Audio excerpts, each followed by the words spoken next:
they're This kind of in the call is same being position. recorded. Yeah, it's nuts. Like they have the If fact that they they have a win, game in hand on the Sabres is nuts. if they win all their games in hand, they're literally tied with Washington. Yeah, it's wild. Yeah, it's bizarre. Alrighty, here we go. Hey everybody, welcome back to the Instigator podcast. Very excited to have a lot of Sabres talk on the docket for this week. We didn't get a chance to talk about Ryan Miller night last week, even though we recorded, really on the eve of that game. So I want to talk about that a little bit. But, the Sabres have been linked loosely or maybe a little bit more concretely to Timo Meier. Of course, they have had a good start to their central road trip and keeping themselves right in the playoff mix. And we also want to talk about just a little bit of a fun project, but talk through some of the teams around the league and pinpoint or identify which teams we'd be willing to trade rosters with. We'll get into that a little bit more in depth later on in the show, but let's kick it off really quickly, Tyler.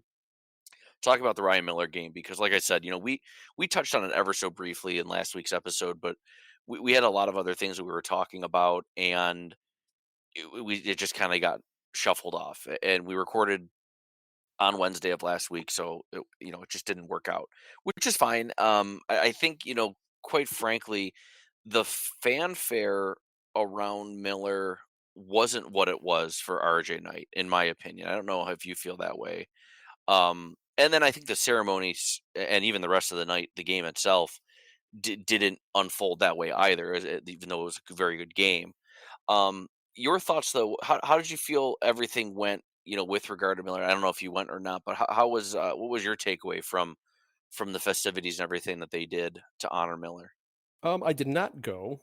Tickets were not reasonably priced for that. But I thought they did a really nice job. I thought the number of teammates that came back was nice. I would be interested to see who they invited or how they decided um, who was there and who wasn't. You know what I mean? I Hmm. thought there were a handful of guys that were kind of um, you know, core-ish members to those teams. Probably, I would say, right out of the lockout through right through like 2010 when they won that division, that weren't there. And then there were guys like Mike Ryan and Patrick Lalime that were there. I mean, obviously, I think Lalime and being a goaltender, you can see that connection.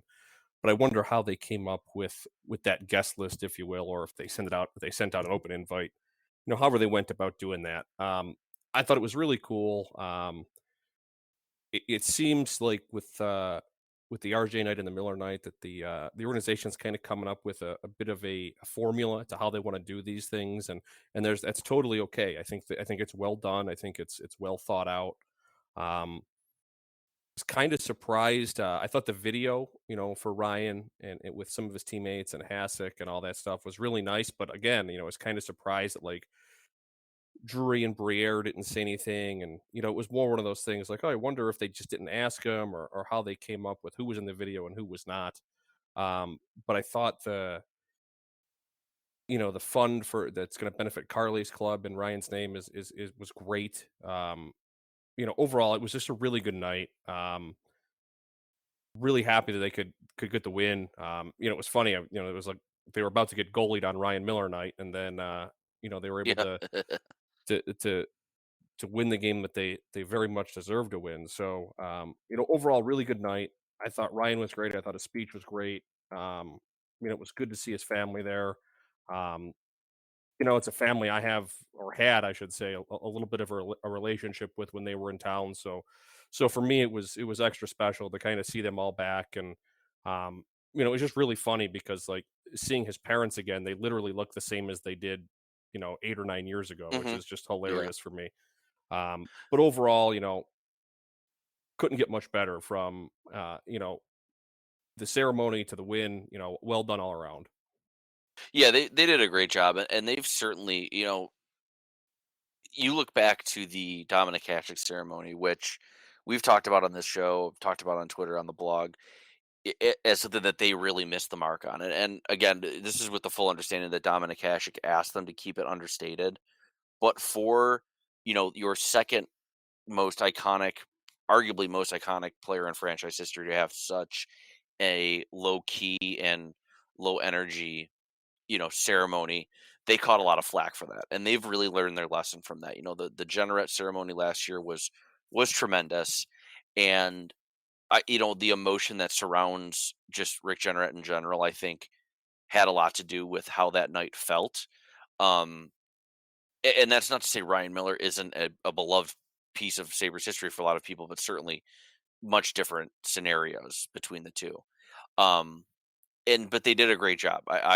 We were lucky enough to go. Um, yeah, like I said, the emotions certainly weren't there for Miller, which was fine. I think I took away from it was just how much nostalgia there still is for those two teams. Um, and then also the emotional center of that, of course, of the night, in my opinion, was the courage of Carly, the fund and the donation and everything that surrounded that. That was, the fact that it was kind of a surprise.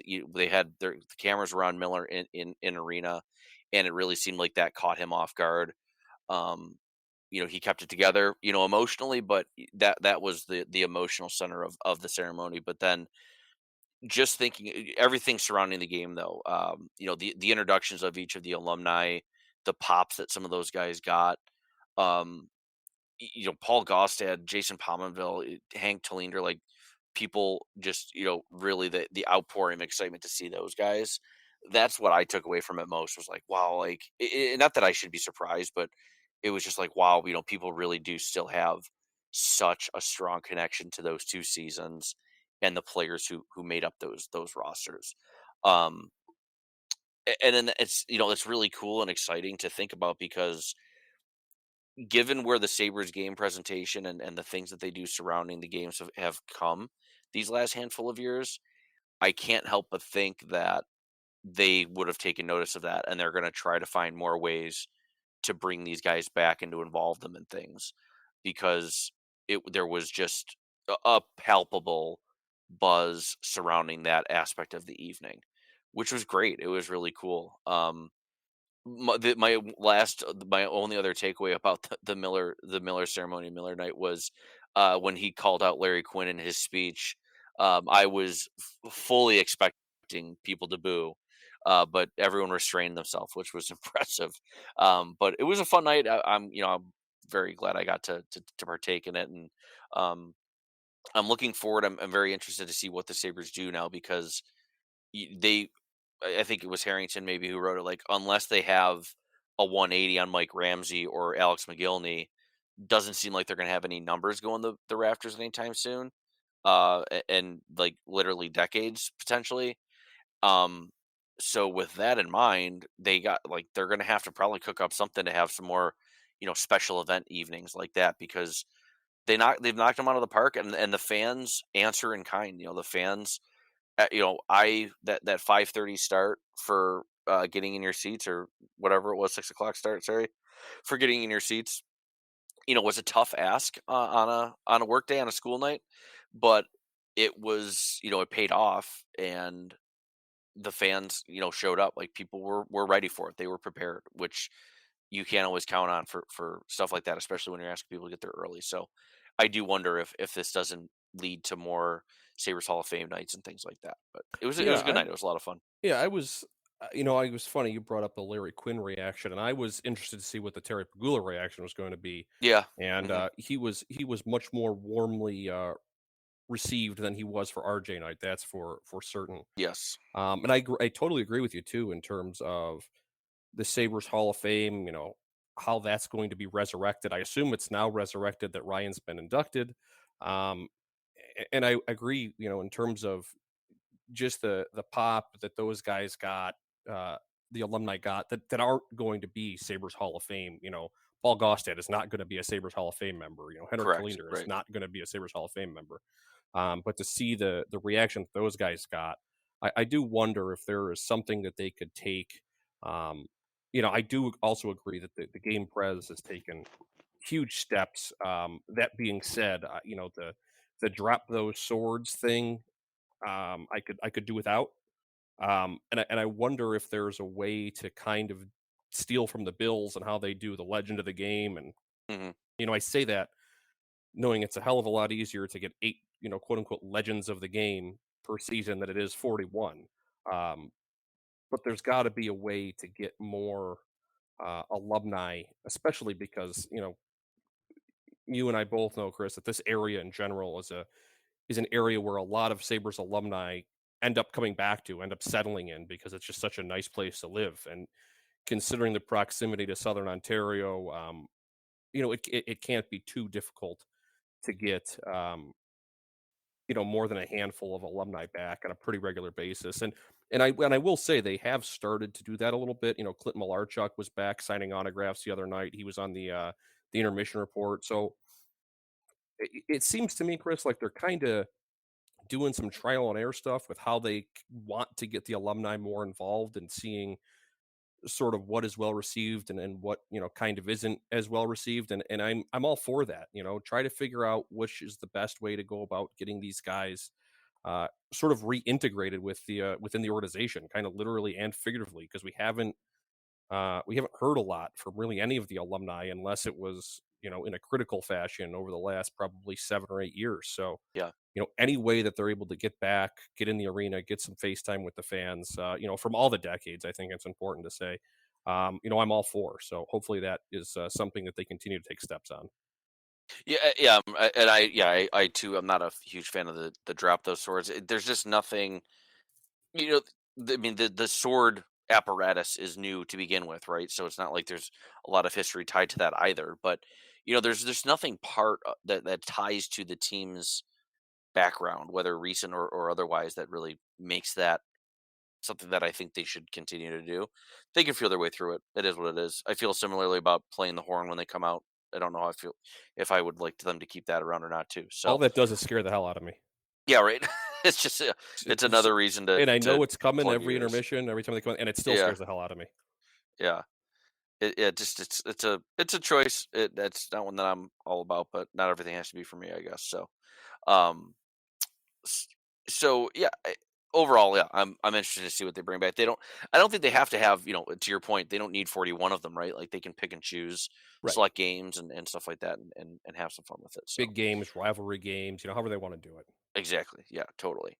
So moving on, Timo Meyer mentioned at the top of the show. He has been connected to the Sabres. I know fourth period connected him to the Sabres, and then Pure LeBron Insider Trading saying that the Sabres had inquired. I now what does that mean, that they're in conversations with the Sharks, or does that mean Kevin Adams was doing his job, called up San Jose and said, "Hey, what are you looking for?" And that was long and the short of it. There are a lot of different levels and layers to this that can make the Sabres look, real deep into it and really make them very much an onlooker. That being said, Timo Meyer is one of my absolute favorite players in the league. I think he's a tremendous talent. The numbers, both counting and underlying, back that up. And if it weren't for his contract, he would be a very logical player for the Sabres to pursue as an addition, either at the deadline or in the summer. Yeah. He checks all those boxes that um, we discuss every time we bring up the topic of adding to this roster, whether it be free agency, via trade, whatever. Obviously, the skill set is there. Um, the age profile, pretty ideal. He would obviously be. I think he would slot perfectly right into that kid line. I mean, obviously, you'd have to break up the kid line, but you'd also kind of add a little bit more size and maybe um, get a little bit of an easier matchup for one of JJ Paterka or Jack Quinn, which I think might benefit them. Um, but yeah, that contract is the one that sticks out. Um, his cap hit now to acquire is it's not easy, but it's easier. It's 6 million. So assuming that the Sharks care to retain, it's easier to retain 3 million than it is say a Kane or a Taves contract that's going to have to retain more than that. Um, but Chris, as you know, the big sticking point is the qualifying offer, right? His Yep. agent, Claude Lemieux, old friend Claude Lemieux, he's got a $10 million qualifying offer. So going into this season, going to this offseason, the acquiring team, or I suppose the Sharks, if they don't trade him, can either, try to re-sign him, obviously, or qualify him and pay him, 1 year, $10 million and walk him to free agency. So that's a big ticket. And the other challenge, the challenge to the contract with Meyer is not only is it the $10 million qualifying offer, which depending on which team we're talking about, whether it's the Sabres, if the Rangers acquired him, you name it, you really pick any team with more cap uncertainty than the Sabres have. You're talking about either A, finding the space to qualify him and then fit him on your cap at 10 million bucks, or you're trying to negotiate with him. Now he is arbitration eligible, or you're trying to negotiate with him to find an extension at a more acceptable fee. But Meyer has the hammer here because not only is he sitting on that $10 million qualifying offer, which you're effectively daring your team, again, whether it's San Jose, Buffalo, or anyone else, to give it to you. And if they give it to you, it's a 1 year deal, and he walks right to unrestricted free agency. Now you can negotiate in good faith and continue forward in hopes of finding an agreement the following summer, the summer of 2024. But that really puts Meyer in a very, very advantageous position. And if he has his sights set on playing in a big market, perhaps that could really put a team that acquires him behind the eight ball. And even though he is restricted free agent, even though he has that big cap hit, which could lower the package that San Jose might get, it's still going to be a hefty return. So the challenges that exist with Meyer, both what you're trading away to get him and then the uncertainty around his contract, make it a much more challenging deal to consider making than if you simply consider the on ice impacts, because he's 26 years old. He, maybe he's on the high end of the age scale that the Sabres are aiming at, but if you're giving him a 5 year, 7 year contract, you're taking him only into his early 30s. You're not putting yourself at risk to hit, 34, 35, 36 with the contract. And, he can be a part of your core for years to come. And he's a great goal scorer. He's a phenomenal asset to add to really any team. But that contract is a real sticking point.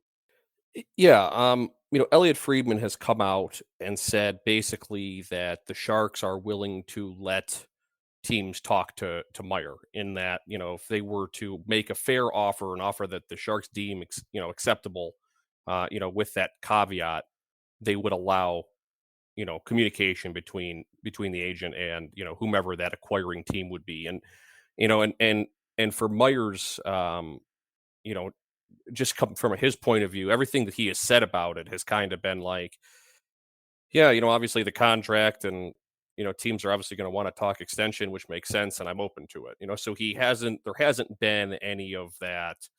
Um, hey, does he not want to play in certain places? There hasn't, like, the comp that I have in this instance is like Pierre-Luc Dubois, where there's been like not so subtle, he wants to play in Montreal vibes, at some point. Hmm. And, people in Winnipeg are concerned that he might not sign there, even though Winnipeg's a really good team at the moment. I haven't seen that anywhere in terms of, a desired market or desired market type for Meyer. So I would take that, I guess, as a good thing, if you're the Sabres, or any smaller market team with cap. Um, the other thing is, it's bizarre. I shouldn't say it's bizarre. I'd probably take that back. But you and I, we were talking before we hit record here, and nobody's really been able to zero in or hear anything in terms of what the asking price is on Meyer. You know, the Sharks obviously are going to have a whole lot of irons on the fire in terms of guys that could potentially move as they try to reshape their roster. And a couple weeks ago, the asking price for Erik Karlsson got out as 3 first-round picks, and they were only going to retain 18% of that massive contract, which is pretty silly. Um, but at least, something got out in terms of a potential asking price, even if that was astronomical. There hasn't really been anything like that for Timo Meier. And it's interesting. I do wonder if a team like the Sabres or another team that really wouldn't have to have San Jose retain anything on this deal, um, if that would help them, because you can only Well, retain three contracts at a time. mhm. The Sharks have already used up one slot on the Brett Burns trade to Carolina. They, if they're able to move along Eric Carlson, that's the other one. And depending on, how significant they want to go with this surgery, there's the potential that they want to use that third spot somewhere else. So who knows how that may help or not, a team that won't need that salary cap relief just to finish out this year with that $6 million cap hit that he currently carries. And the other curious thing is that the Sharks have 50 contracts right now. They are at They the do. limit for They do. contracts. So even if because the deal, I think it wouldn't be unfair to assume that the deal is going to be in the neighborhood of Jack Eichel, Matt Tkachuk, maybe even Alex DeBrincat, where you're absolutely expecting to get at least one first round pick and really probably two first round assets. So whether it's two picks, if it's a pick and a first round prospect, you're going to expect to have those two pieces in it no matter what. And then whatever else gets added on top of it is going to be up to the Sharks and Mike Greer and just how they choose to move forward with it. Um, but that being said, the Sharks are going to have to clear some bodies out of here. Whether it's that they look at their reserve list or their guys under contract who aren't in San Jose, and they see if there are a couple players who could theoretically have their contracts terminated. If someone's interested in that, it's easier said than done. Or they're going to have to make another trade elsewhere to make some room because I think you can expect one or two first round level assets to be part of the deal, but there's going to be a body coming back. They're going to need to continue to ice a roster. They're going to need to, I think, ideally get something that can continue to keep them somewhat competitive. So, from the Sabres perspective, for example, if it is a offer where it's their first round pick, it is, Matt Savoy or Noah Ostland. Um, and then Matt Savoy is under contract, but I don't think he would count towards it because of his age. I think there's that caveat available, but you're still probably also then asking for let's just say for argument's sake, JJ Paterka. Okay. And so there's three pieces, two guys under contract, one guy whose contract would continue to count towards your total. And it's not out of the realm of possibility that they'd also ask to have you include Jacob Bryson or something like that, or Lawrence Pilot or another player who has an NHL contract who can give them some value, whether it be in the short or the long term. So unless they are going for pure futures in a return for Timo Meier, the Sharks have some other work to do. And now, again, putting ourselves in Kevin Adams' shoes, he could theoretically say, okay, I can help you out with that. Why don't we talk about including Kevin LeBanc or Nick Bonino as a kind of a throw in, if you will? Like the Kevin LeBanc would be a throw in, but something that would help balance the books on the contract side for the Sharks and also still give the Sabres, the return that they're looking for. Yeah, I mean, I think that's an important point to make in terms of them being at the limit. And I think really the two comparables in terms of trades would be Alex DeBrincat and Matt Tkachuk, as you said. Number Mhm. one, they just happened, this summer, and number two, they're both wingers. I don't think Matt Tkachuk is a totally fair um, comp. I mean, they've played. I think Matt Tkachuk has played, maybe 30 more games, but he's got like 130 more points than Timo Meier. And they both are kind of that power forward style. I think Matt Tkachuk is clearly the better one. Mhm. Um, And I think DeBrincat, um, in terms of a pure score, obviously that shot, depending on how you there, I think there's teams that will value DeBrincat a little higher. I think there's teams that would value Meier a little higher, but DeBrincat went for the 7th overall pick, the 39th overall pick, and a future second round pick. So that was a purely future based uh, trade for a guy that it should be, you know, not in seasons. There was no salary cap gymnastics that had to go on. But I think the DeBrincat acquisition cost is probably the closest you're going to get. And just for argument's sake, if they include the Sabres include that 23 first round pick and make it top 10 protected because all the cool kids are doing it now. Um, in theory, that already makes it worth a little bit less than that 7th overall pick for DeBrincat. Um, and if you want to include the prospect, I mean, I think a top 10 protected first, probably Savoy or Oslin, like you said. Um, and then really you could give San Jose, dealer's choice here. What do you want? Do you want another second round pick because the Sabres have 3 of them? Do you want another prospect or do you want a roster player? Right? Because I think the Sabres are looking at that and they're saying, okay, well, if Timo Meier's coming in, he's coming into the lineup and someone's got to leave. So I'm looking at it and I know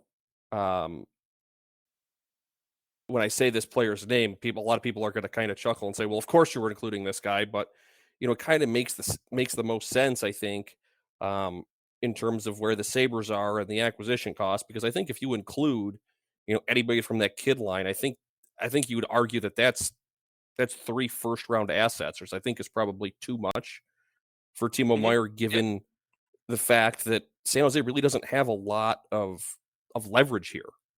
You know what I mean? If say they want that, say they say, hey, we want 3 first round picks or first round equivalent assets, and teams balk at it, well, then they're stuck having to qualify him. Um, make room for that $10 million matzo ball on their opening night roster, and then they have to figure out, and then you're trading for a pure rental, and you have more cap to eat, and it's harder to fit in season. You know what I mean? So Hmm. I think all signs really point to a trade either before this deadline or before that qualifying offer deadline in the offseason. So I mean I think Meyer's got a lot of leverage, and I truly I think the the acquiring team has a little bit more than you think just because of what I just said in terms of the deadlines and how Meyer could approach it. Um, so for me, I'm looking at it and I'm saying, okay, 2023 first round pick, top 10 protected. Take your pick between Savoy and Osland. Um, take take Casey Middlestat, and maybe we'll throw in another B prospect or a third round pick. So maybe you say okay, so the roster player isn't as sexy, so we'll throw in Alex Kisikoff maybe, um, to get right, something like that, and then it's up to San Jose to figure out who do you want to throw in to make the contracts work, right? Because I think if you're San Jose, in theory, you wouldn't want to use a potential trade chip as a throw in. You know what I No, mean? no, they'd probably just toss like a minor league contract at him, a guy who's never going to see Buffalo. Yeah, Um, I would take somebody who's going to be a healthy scratch or something like Jacob. Well, I guess Jacob Megna's got 2 years left, so I guess maybe they view him highly. I guess, but yeah, a minor league contract, something like that. yeah, like Um, they could like just throw like Max Verano or Kyle Criscolo or like Old friend I'm just Kyle looking at their Criscuolo. caps. Yeah, I'm looking at their cap friendly. Like they could toss just one of those guys into the deal just to shed the contract. Yeah, Um, just to get rid of yeah, that. And it's funny. You look at this, and me and you are looking at the same page here, and they're cap friendly, and it's like you look and it's like, okay, well, Meier's going to move probably. Kevin LeBanc's going to get callers. Bonino's probably going to go because he's going to be a rental and has been a rental before. Um, you look at that blue line and you obviously wonder about Carlson. There's a couple other names that, maybe that gets a call. James Reimer has been talked about a lot. I mean, they have 4 minor league goaltenders signed to contracts. Plus, if I recall correctly, Ryan Merkley already asked for a trade. Hmm. So so Mike Rear's got a lot of heavy lifting to do in the next, 5-6 weeks here to get his cap situation and his pipeline kind of right sized because um they don't really have a huge prospect pipeline coming down, down the pike here to help them out because all of their, you know, potential cup runs or playoff runs that they made or tried to make, in terms of Eric Carlson's, acquisition. But, they really can't be too picky in terms of, you know, is that top prospect coming back a winger, a center, a defenseman? They kind of just have to take best prospect available almost to that point if you're going to go all futures. Yeah, yeah. And so the question then becomes: do you trade for Timo Meyer if you're Kevin Adams? Because Yes. again, like he's awesome and I love him, but the contract scares the hell out of me. I would have serious concerns about his desire to hit the market and to see what he can find in a city that he might prefer to play in. Whether that be Los Angeles, is it Chicago? I mean, probably not given their state, but that would be my worry is that you can't get him to sign long term, Well, and you just burn too much asses to get him. I'm assuming the Sabres aren't making the trade until they can sign him. I mean, because Yeah, Friedman came out and said, "Hey, they're going to grant permission to talk." So, if they're granted permission to talk, and he talks to Kevin Adams and says, "Hey, I love where you guys are headed. You guys are fun. You're exciting, but kind of looking for a bigger market."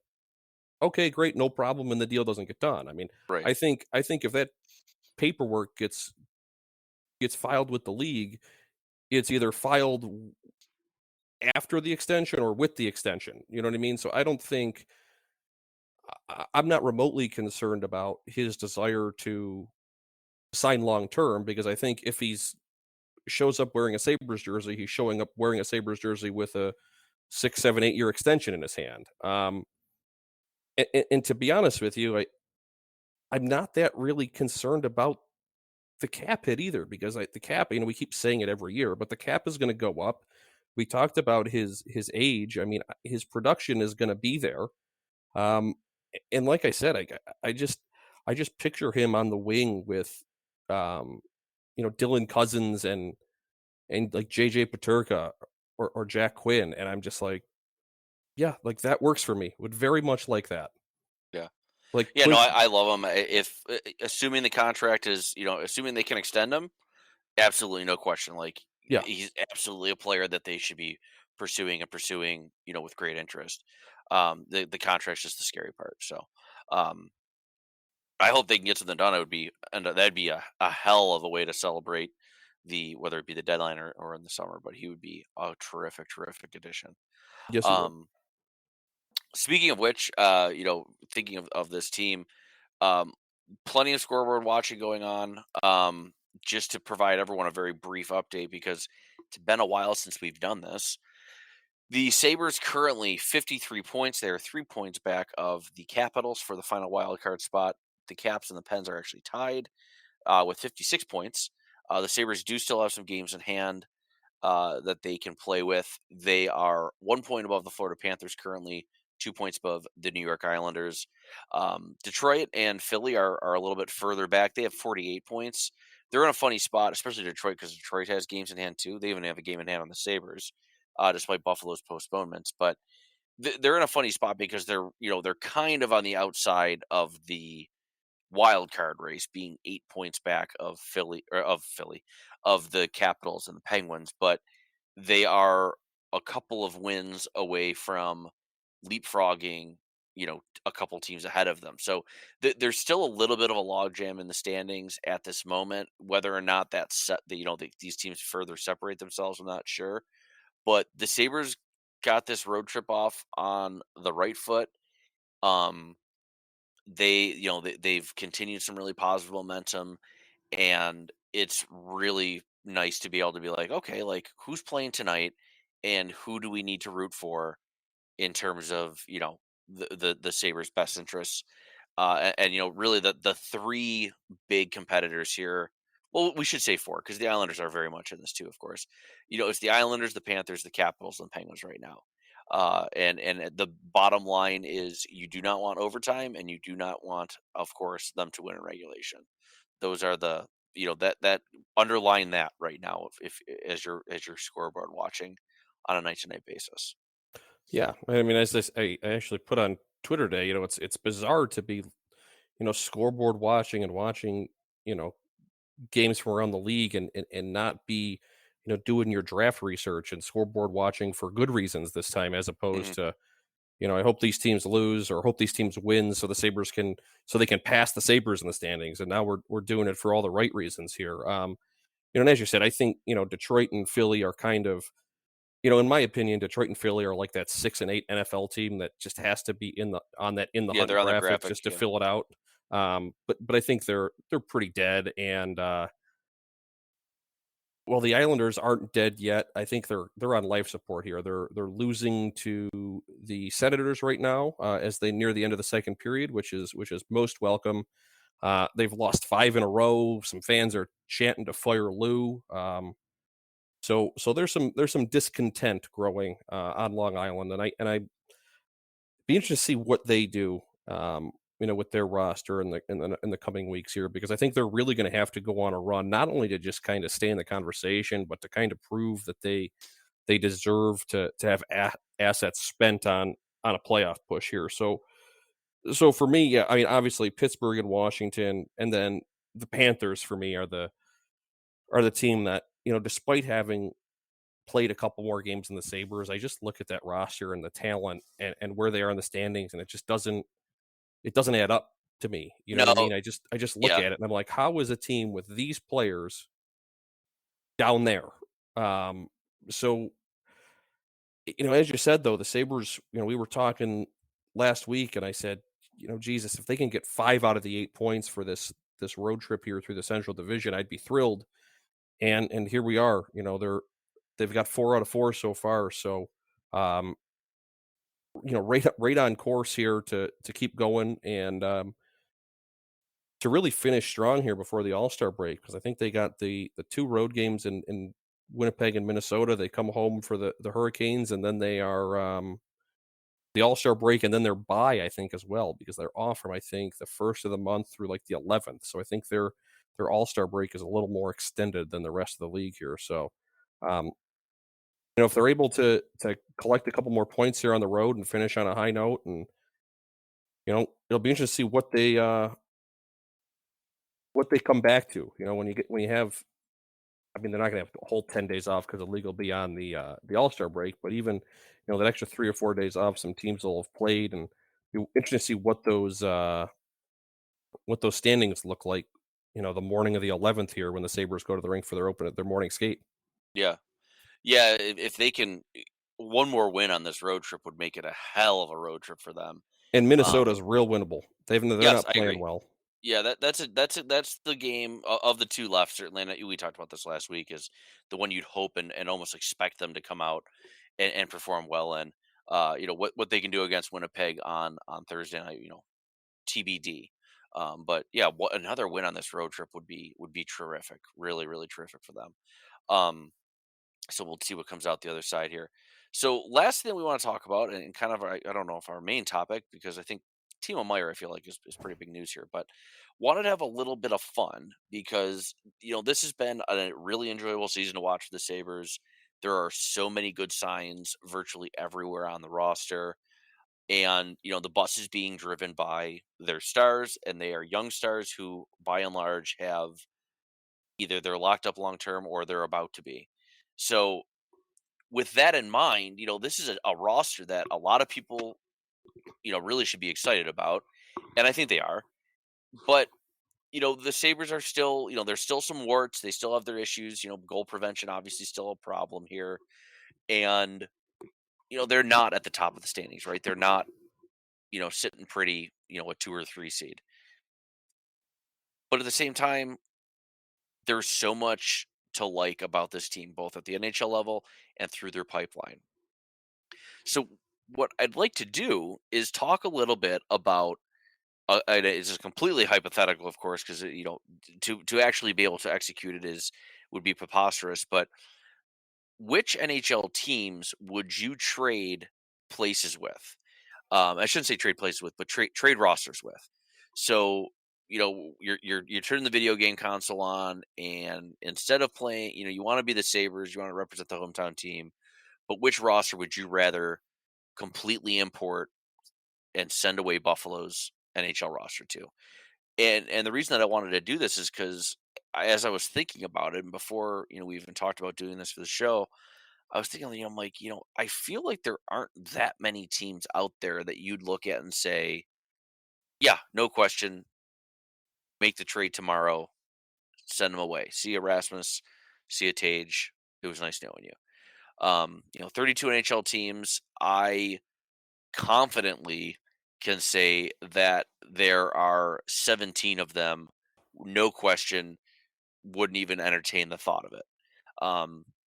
And that's your Anaheims, your Arizona, Chicago, St. Louis, San Jose, like the teams who are really are either entering a rebuild, in the midst of one, or who just are stuck in that purgatory of still sort of being competitive, but they obviously lack the pieces to level up.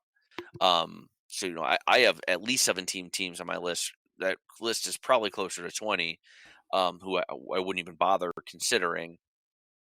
But there are a few teams, of course, that I do look at and be like, yeah, like r- this is an awesome team. Um, and I think you have some similar teams on your list that I do, Tyler. Um, but overall, what are your thoughts on where this Sabres team is and within this practice? I Where mean, do they fall for you? it was a fun exercise, right? Because you have to kind of include everything, right? Like obviously, if you're going to switch with a team, you want that team that you're going to switch with to be competitive now, to have some flexibility, to the ability to be competitive in the medium and long future, and um, you got to like the pipeline too a little bit. You've either got to have some cap. You either have like a lot of your core locked up for like, the considerable future, some draft picks to build up that prospect pipeline, some top prospects maybe that are still down the road a little bit, or a good combination of all three. Um, so it was interesting to go and kind of look team by team and say, okay, which ones would I like to be, which ones would I not? Obviously there was a few that you look at it, you're like, oh, yep, absolutely not. Like, hello, Philadelphia Flyers would not like to be you at all. Hello, Minnesota Wild, no thanks. Despite Kirill Kaprizov, no thank you. Um, there were 20 teams that I had in terms of the thanks but no thanks, not even going to consider it. Hmm. Um, and judging by your list that you came to 17, closer to 20, I'm sure that I'd be shocked if we didn't have the same 17, if not the same 20. Um, there were a couple teams that are kind of, I labeled it like the murky middle. You wouldn't mind, if I said, hey, I wouldn't mind switching with Team X here, it would be pretty obvious to see, okay, yeah, that makes sense. But at the same time, you could make a pretty um, decent argument as to why you wouldn't want to do that either. So I have them kind of in purgatory in terms of yeah, maybe yes, maybe no, who knows. Couple leaning yes, couple leaning no in that group, but I really only had four teams that stood out and said, yep, you know what, I would swap with them today, no problem. And Chris, I don't know how many you had that you were comfortable right away, hitting that swap button. I have 6 on my list, and even with that 6 in mind, I think one, maybe two of them I look at and be like, you could talk me out of it. What I did was I went through the league roster and I pulled the teams as I didn't even look at their lineups. I was like, no, I know I don't even need to know about, like, I didn't even need to look at Arizona's lines, depth chart, or cap. I don't need to look at Philly. I don't need to look at Columbus. Um, but then I went through and I put I kind of put the remainder out there, right? I was like, okay, like, how do I feel about the Islanders? How do I feel about Minnesota, Los Angeles? They also did not make my list. And then so I had whittled it down. It was almost like 50-50 at this point, 17-15. Um, and then I started doing a little bit more digging. I included teams like the Flames and Seattle and the Oilers. These are teams where I kind of look at them like, we'll talk about the Oilers a little bit more in a second here, but like Seattle's a great example. They've had a really nice season. They're going to be a playoff team. They're right in the thick of their race in their division, not even just the wild card. They have they got some juice this year. Things are working for them, and they've also got Matty Beniers. They got Shane Wright waiting in the wings. But at least from the NHL roster perspective, they got Matty Beniers. They have Jared McCann, another guy I really like. Andre Burakovsky, a guy I absolutely adore. They got some really nice pieces there. But from top to bottom, it's still very much an expansion roster, and it's not a roster that really knocks your socks off. So, the Seattle's a team I'm like, oh, like you could have a conversation here, but they're not going to make it. But the Oilers really feel, and I don't know if the Oilers are on your list or not of those four teams, Tyler, but like, you know, first things first, you're like, it's Connor McDavid, right? Like, and Leon Draisaitl. Like, you'd be ridiculous not to entertain it. But the rest of that roster construction is just so squirrely that you take pause. You really do. And whether it's from goaltending, if it's their depth forwards, it's such a bizarre team. Um, you know, every team in the league, almost to a man, I think every GM in the league, I should say, would trade their rosters for Connor McDavid, right? But when I look at the Oilers, I just it there's just something there that it's just not working, and maybe it's the blue line. But I had a really hard time determining like whether or not I'd want that headache long term or Buffalo's headache long term. And I think honestly, like it sounds insane, like kind of lean Buffalo, despite the fact that the best player in the world is on the Oilers roster. Yeah, so I had the same kind of internal argument about the Oilers. They were kind of in my purgatory, as I called it, and it was really the same thing. Like, you tell me you get to switch and have a team with Connor McDavid and Leon Draisaitl on it. It can't be a no off the bat, right? You're Hmm. thinking, yeah, would very much like those two. Let's see what else you're working with. And I couldn't pull the trigger to be like, yeah, I think I would do it. Number one, I mean, those guys are going to be expiring contracts in, you know 2.5 years for Drysaitel and the next year for McDavid. So those cap hit percentages are gonna go up even higher. And that's gonna complicate things. The blue line, as you said, doesn't really do a lot for me. Um, Darnell Nurse as a is a organizational top defenseman locked up through the end of 2030. He's already 27. That kind of scares me. Um, Evan Bouchard's okay, but like, Philip Broberg really needs to take a step. Um, Cody Ceci, Tyson Berry, like, no thank you. And I Yeah. really don't like um their forward depth. You know what I mean? Like, Jesse Puljujärvi struggles have been well documented. Um, Dylan Holloway's just getting his feet wet. They seem to have found a little bit of gold here with Klim Kostin, filling a role off of their trade that they got him, but it's just a little bit too hot, top heavy for me, and I think last year was a perfect example where, um, McDavid and Draisaitl were good enough carry them through a really really tough series against LA. Like, I think LA was a more balanced team, but McDavid and Draisaitl, you know just took over that series and said, we're not going out in the first round, and then, they run into Jacob Markstrom, who plays goaltender, you know, with his eyes closed during the series, and they're through. Um, but I couldn't bring myself to be like, yeah, you know what, I wanna swap with them. So they were in the middle, but leaning no, and same with the Kraken. And you kind of hit on that really well. And for me, it was just they have these young guys that you talked about. Matty Beniers is really exciting. Um, Shane Wright coming up through the ranks, but they don't really have that stud young defenseman that I can look at and be like, yeah, he's going to be there for the next decade. And they have the same type of issue that the Oilers have in terms of goaltending. Like Phil Grubauer is signed for an eternity, and he can apparently only stop pucks against the Buffalo Sabres. Yeah. And really, the Jack Campbell, not to go back to Edmonton, but Jack Campbell has not worked out so far, and he signed for a pretty penny at another 3 or 4 years after this one. So, Yeah. um, just some money in the wrong places.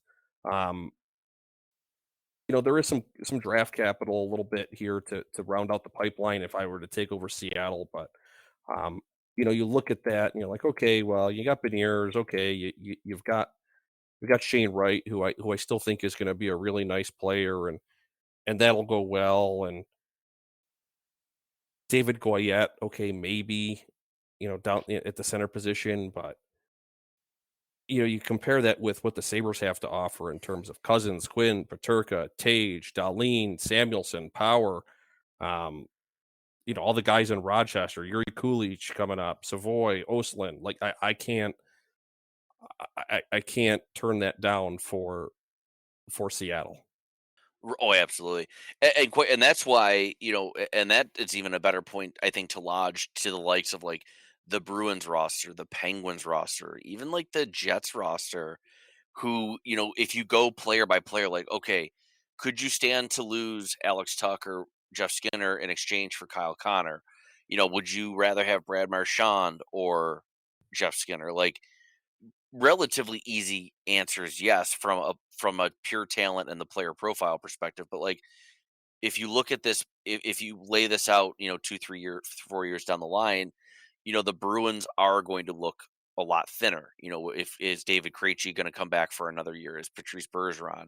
Marchand's creeping up in age as well. Like all of a sudden, that roster looks a hell of a lot different than it does today. Um, 1, 2 years down the line. And same with the Jets. Blake Wheeler and Mike Shirley getting older. Again, there's just some holes there, right? That could Well, crop and up. Connor Whereas the Hellebuck is Sabres are average age is like 20 or yeah, 25. I'm sorry. So it's just so yeah, different. and Connor Hellebuck too. I mean, he's 29. I mean, he's a Vezina caliber goaltender. I mean, if anybody watched Connor Hellebuck steal a game for the Jets, a couple weeks ago in Buffalo, you don't need to be told, but Mhm. he's only signed for one more year at over $6 million. So, what are the Jets going to do in 12 months? Are they going to try to re-sign a 30-year-old goaltender at 7 million, $7.5 million a year? It's Yep. we've already talked about Pierre-Luc Dubois and how it's unlikely that he will remain there. So, um, you have these discussions, and it's really the same thing. It's funny. Same thing as you said about Boston. Same thing you said about Tampa. Tampa's in the same way. They've got guys locked up, but you know, Father Time is undefeated. Really, one of the teams that I had the hardest time, Chris, and you'll probably laugh, but it's the Leafs. I look at that roster and I look at what they've given up, and it's like, do you it's almost like the bird in the hand, versus two in the bush type thing, right? Do you take that roster that's loaded with Matthews, Marner, Nylander, um, and say, yeah, like I'll take that and ride with it, or do you take the little bit more organizational depth because the Leafs don't have a ton of top prospects. Matty Nyes is his, their top prospect, and I don't think he's particularly close to contributing in a meaningful way at the NHL level. And we've talked about their goaltending and on more than one occasion of being inconsistent at best. I don't like their blue line. I don't think their blue line is a playoff caliber blue line. If Morgan Riley is your top defenseman, I don't think you're built for the playoffs. And I just I don't. I, I'm maybe biased because I'm not a huge Leaf fan, obviously, but I can't even bring myself to say yes to flipping rosters with the Leafs. Yeah, the Leafs and the Oilers are in the same spot for me. It's you're foolish to say no offhand. There's just too much. The top end talent is too tremendous. Matthews and McDavid, two of the very best players in the world. You'd be insane not to seriously entertain it again for this practice. And when you lump in Marner, Nylander, and some of the other pieces on both the Leafs and Oilers roster, you have a really good case to be made to swap with Buffalo. And both of these teams are playoff teams. Again, in theory, if you're simply changing places from a roster perspective, you're putting the Sabres in the playoffs, right? And they're going to be competitive. I mean, the Oilers went to the Western Conference Final last year. The Leafs, it's still amazing to me that they can't get out of the first round because they have so much talent. From that perspective, again, it sounds insane to turn them down. But when you lay it out over the next handful of seasons, you have a little bit tougher time saying, like, yeah, I want to double down on what the Sabres are building versus no, I'm going to take what again, bird in hand, two in the bush, right? Like you said. So those two teams, I had a really hard time, determining like, is it a yes or is it a no? What I did ultimately fall on is that I would swap rosters with the Lightning, Devils, Canes, Avs, and Stars. Those were my five teams that I was pretty firm yes in. And I think you could probably argue me out of the Lightning too. I think you could easily convince me to push the Lightning into that group with the Leafs and Oilers if you really wanted to. Um, what it comes down to is Vasilevsky's a top 2, 3 goalie in the world. Victor Hedman is a top three defenseman in the world, and their forward unit, especially their top six, is is still really impressive down there in Tampa. So I still felt pretty confident saying like, yeah, I'm going to stick with those guys. They've been to three straight Stanley Cup Finals. I think that's something I could live with. The other four, especially the Devils, Canes, and Stars, I feel the roster profiles are closest to that of the Sabres, and you would have the best chance at some more long term success. And that's what I liked most about those three teams in particular. Yeah, I had the same 4, that you had, and I did not have the Lightning. Just because they were the kind of as you said, they're in that boat with the Leafs, the Penguins. I mean, I not think not they're in quite. like they're creeping towards like the Bruins territory where Yeah, like, eh, Stamkos is starting to get long in the tooth. I mean, even Hedman is not he's not a spring chicken anymore. well, and you know And what so too? all of a sudden, those guys getting older, not that they're dropping off at all, but again, if you're thinking of this as like, okay, I'm trading teams with the hope of being good for a while, do the Lightning promise you that, or are they too much of a short term? Is there too much of a short term benefit? Yeah, and So I again, look at them and it's easy to take a different tack there.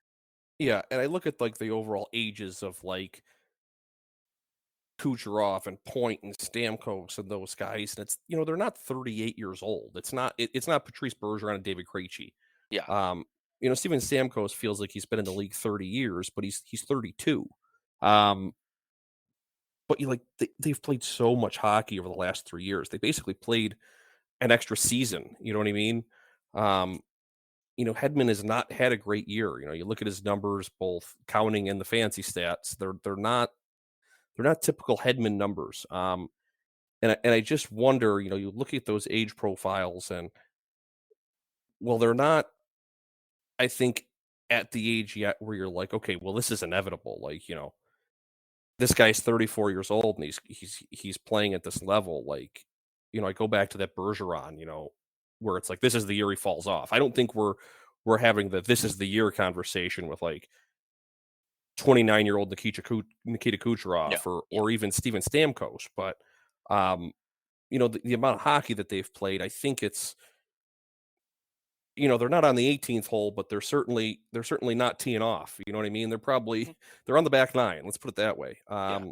And because of what they've done in order to have the playoff success, to go back to that organizational depth. They don't have a lot of draft capital coming up. They haven't made a lot of picks in recent years. You know, Granted, they've also been the team that has been able to just call up literally anybody from Syracuse and turn him into a 20-goal scorer or a top four defenseman. So, perhaps I'm a little less concerned when it's the Lightning without the draft capital as opposed to most other teams. But I still look at the volume of what the Sabres have, at the AHL level, the NHL level, in the minors, and still, another year with some high end draft capital here. And I just look at that volume and say, the odds of them, finding more players than not that are really going to help them be very successful in the next 3 to 5 years are higher than that of Tampa. Mhm. So of your four, your kind of your four finalists, if you will, which one you want to dive in on first? Like, which of these teams maybe impresses you most? Yeah, from a perspective, like from like if you're, you have roster envy for one of the, these four teams. Which is it that you look at and you're like, God, like I could only imagine if this team was playing in Buffalo. The team that I have roster envy for is the New Jersey Devils. They just I was at the game that they beat the Sabres. I think it was like 3-1. I think it was in December, and I could not believe how quickly the Devils were on the puck. Like, it's just the Sabres play fast. They like to play fast, and they couldn't breathe for the first half of the Hmm. game without the Devils being on them. And you look at who they have. They just have They're youth everywhere. they do. I mean, it's like, Yeah. and Hughes is locked up, but it's what's going to be a really team friendly deal, and Heischer is locked up at what's going to be a really team friendly deal. And you know, if I'm taking over the Devils, I'm getting Jesper Bratt done, and Igor Sharangovich is there, and Alex Holtz and Dawson Mercer, and they just have all this youth up front. And you look at the blue line, and you're looking, and it's like, okay, well, Dougie Hamilton's obviously really good. Um, Siegenthaler's fine. They just extended him, and then you kind of look at it, and you're like, oh well, I don't know much beyond that. And then you have to kind of dig a little deeper, and you realize, like, okay, well, you've got Simon Nemec coming down the line that they just drafted, a year or two ago, and they've got a couple other, like, you look at their prospects, and it's like Seamus Casey's there, Luke Hughes is there, so they have all of the depth right now, the young depth at the NHL level, and they have all of this young defensive depth at the AHL level coming to reinforce for when the likes of like Severson and that group Yeah. move on. And to me, Chris, I think the thing that really tips the scales is they finally found a goalie in Vanacek. Um, And Akira Schmidt is and pretty well Akira thought of. played Yeah. really, really well. Yeah. And I completely forgot John Marino because you have to scroll down the page because he's an IR on their cap friendly because he's been excellent, and he's only 25 and he's locked up for a while. So Mhm. so I have a real difficult time finding holes organizationally, with the Devils, and they've also been able to do this without really sacrificing the draft capital that usually leads to rosters being in the position that they're in now. Right. Yeah. And yeah, their rebuild has gone about as well as it could go for anyone. The players that they kept around, Jesper Bratt most notably, has that's paid off for them. The veterans that they've brought in, uh, whether it be Hamilton or even like Eric Holla to Thomas Tatar, you know, valuable pieces to their puzzle. Vanacek is another good example of that. They're just it's very well built, it's a very well executed rebuild, and their strategies really paid off for them. And there's a reason that they're arguably the most impressive team in the East behind the Bruins this year. Um, the team that I am most in love with and that I'd be most willing to trade places with, is the Stars. I knew it. Yeah, and I mean, I'm sure you know why, but I know um, exactly why.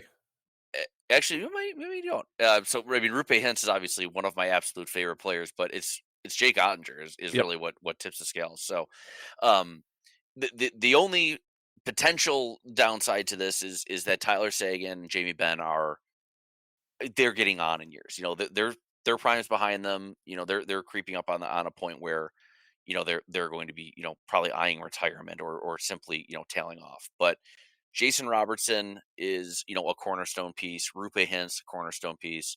Should have included Joe Pavelski in that, the elder statesman there. But um, Dennis Gurianov is kind of in a weird spot, but they have some really nice pieces on the NHL roster. Hintz and Robertson most notably. But I like Ty Dellandrea. There's some other pieces there. Their blue line, with Heiskanen, kind of anchoring it. There are cornerstone pieces where you need them to be. You have that center long term in Hintz.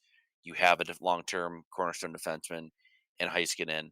Jason Robertson, obviously a phenomenal player for them, and then Ottinger and net. And I think you look at that spine, Hintz, Heiskanen, Ottinger.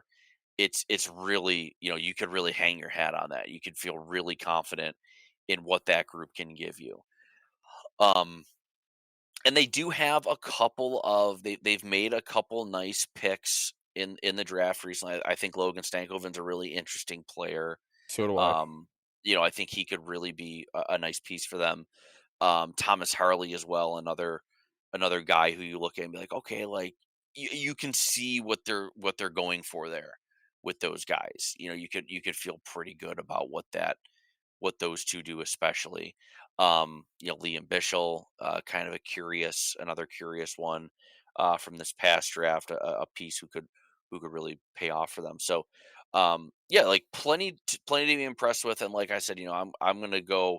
This is a little bit more vibes and just personal favorite based, and so I'll take the Stars with Hintz, Robertson, Heiskin, and Ottinger. Like I think like, okay, like can I stomach losing Rasmus Dahlin for Miro Heiskanen? Like one for one, probably not, but the full scope of this, yeah, I can deal with that. Thompson for Rupe Hintz, like yeah, I can deal with that. So that's ultimately where I fell with it.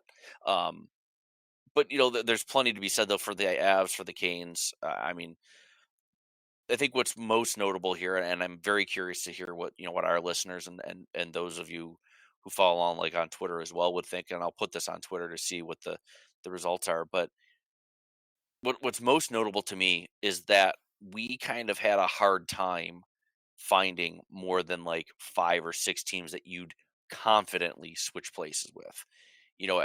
We're not saying that the Sabres are a better team than the Oilers or a better team than the Leafs, but when you lay out all of the options and you lay out the path forward, it becomes a little bit harder to say like, yeah, no, I wouldn't trade with the Panthers. I wouldn't trade with the Rangers, for example, because there are other mitigating factors at play. Which I think again it speaks well to what the Sabres are doing, and you know whenever they come around to make their next edition, we talked about Timo Meier earlier in the show, like that could really put them over the edge. And it just tells me that they're closer maybe than even some of us think. As we watch this day to day, if you take it out to the 30,000 foot view, maybe it's like, oh wow, they are a lot closer than we realized. And that's something that I think is really notable for the progress they've made this year. Yeah, and it's important to note too, like, we both said that we wouldn't trade the let's just call it the contracts and the reserve lists, so Hmm. Yeah. you're not trading the players in the organization with like the Leafs. That's not saying that, we're sitting here saying we think the Sabres are gonna be better than the Leafs in 2 years. We're just it seems like I think the best way to put it is I feel like the Sabres' hard decisions are gonna be easier than some of these other teams' hard decisions. You know what I mean? Yes. Yes. Um, Absolutely. it's gonna be like um, if you are Toronto, because that's kind of the default here, right? So like in the next couple of years, you're going to have all of that core coming up. And at some point over the next 2 or 3 years, Matthews, Marner, Tavares, and Nylander, the big four, will all be due for new contracts. I'd rather be sitting here saying, okay, you know, in 2 years, I'd be rather sitting here with the Sabres and saying, okay, well, I've got Krebs, Quinn, Paterka, Dolly. I've got all these RFAs that I have to sign. How do I want to invest my money in, which 23-year-old, rather than trying to forecast out like, okay, geez, William Nylander's 28 now and he wants an 8-year deal at $9 million. Do I want to be paying a 34-year-old William Nylander that much money? And because the Leafs have pushed some chips into the middle in the last couple drafts and obviously very publicly not been rewarded for it, they don't have those guys coming down the pike to replace John Tavares Mhm. or Mark Giordano or TJ Brody or Jake Muzzin, like all these guys that they've banked on getting them successful. Well, they're kind of at the end of their run in Toronto in some aspects, and in other aspects, they're going to have to make a decision on them. And I'd rather just be like, okay, well, which one of my guys internally has performed the best, and they're going to know those guys best. Versus maybe the Leafs say, hey, you know what, we're going to move on from a 35-year-old John Tavares and take that $11 million elsewhere. Okay, that's all well and good, and perhaps they fill that $11 million via the trade route, and that's a decision to be made later. But I think, as you know, Chris, I'd rather spend my salary cap, on what I know I already have, rather than going hunting for that missing piece or missing pieces in free agency, because Tavares was supposed to be the guy, right? And I think the guy has like 10 combined playoff wins in the last 5 years. You know what I mean? So it's just the type of decisions that I think the Sabres are going to have to be making over the next 2, 3, 4 years are the type of decisions I'd prefer to make rather than Toronto or Mhm. Tampa or Pittsburgh, God forbid, because they don't have anything coming down the pike after Crosby and Malkin retire. Right, So yeah, yeah, Pittsburgh and the Bruins very much yeah, yeah, you're elite now, but, they're gonna have to pay the piper, and I think a lot of it probably just comes down to it's like, okay, do you wanna be on the upswing? Do you wanna be at the top of your level or, potentially on the downswing? So I think that's why I found such a small number of teams that I, be like, "Yeah, right away, let's do it." of Um, course. And I'll say so the caveat here too, Chris. I mean, like the Bruins are a perfect example, right? They're like 40-6 or whatever the hell the record is. They're like the Globetrotters, and Linus mhm, Ullmark is turning into Jacques Vezina now. It's unbelievable. Um, if you were to tell me, hey, do you want to switch with the Sabres roster, the Bruins roster, but if you switch, you get a cup this year. I'll bite your arm off for it. right, yeah. So so we're doing this exercise obviously without with assuming that you don't get that cup in the next year or two. Um, Well, I was even gonna so say, like, if you pose this exact question if we had posed this exact question on the show at this time last year, so last January, mhm, I think you probably have like 10 teams you wouldn't trade with as opposed to 20. right, It's and Tage Thompson was still playing well, but there was so much less that you would really confidently say. And Cousins, Paterka, Quinn, Power, even Darlene to an extent. Goaltending obviously still an issue. Like just a year back, a vastly different answer than what you're getting now. yeah. There's a lot more of the proverbial map that's been filled in here for the Sabres future. Yeah. And if we were to do this exercise in 12 more months, even more of it would be visible to us here, because we'd be able to see um what the majority of a Krebs, a Krebs, Paterka, Quinn, second season would look like. see where UPL is. We'd see if Yuri Kulik has taken the jump. All sorts of that information would be super valuable, obviously. And Hmm. you know, just as we say, hey, there's 4 teams now. Well, you know, you would look at some of these teams that were kind of maybe, but maybe not. Well, maybe there's more. You know what I mean? I mean, maybe Edmonton turns into that. Yeah, I would switch because they figure, a defenseman, comes out of the ether, or their goaltending finally gets solidified, or maybe some of these teams that were on the definite no list, like LA, finally goes out and solidifies the goaltending, because I think LA with a goalie is actually pretty intriguing. Yep. Um, you know what I mean? But it'll be really interesting. It's just a fun little exercise to see where you're at, or at least where the Sabres are at, I should say, in relation to the other 31 teams in the league organizationally, not just NHL roster wise, but organizationally. Yeah, no doubt. And I think a perfect way to close this is that some news just broke as we're getting ready to wrap up here. Ryan Merkley of the San Jose Sharks and Matt Nieto traded to the Colorado Avalanche for Jacob McDonald, Martin Kaut. So we were talking about the roster machinations here, teams that we would swap the Sabres with, but also thinking ahead to could the Sabres one day get Timo Meier? And we talked a little bit about the Sharks, and one of those dominoes has fallen. It would appear in terms of the some of the movement that the Sharks are going to try to do here, as they are one of the league's weaker teams um, at the moment. So that's Jacob McDonald, Martin Kaut to San Jose. San Jose not on our list of teams that we would trade with. Um, No, I don't think they'll be on the list for a few years. yeah, Um, I don't think so either. but that's kind of a bizarre trade to me, Chris. I'm because they didn't free up any contracts with Nope, that trade. they If I'm they it's 2 for 2. It's a 2 for 2. Yep. Not that Colorado was swimming in draft capital here, but I'm surprised that they didn't try to at least open up one spot. I mean, Coutts in the AHL, and I think McDonald is, he's a seventh or eighth defenseman. So, um, interesting. Yeah, yeah, very interesting, very much so.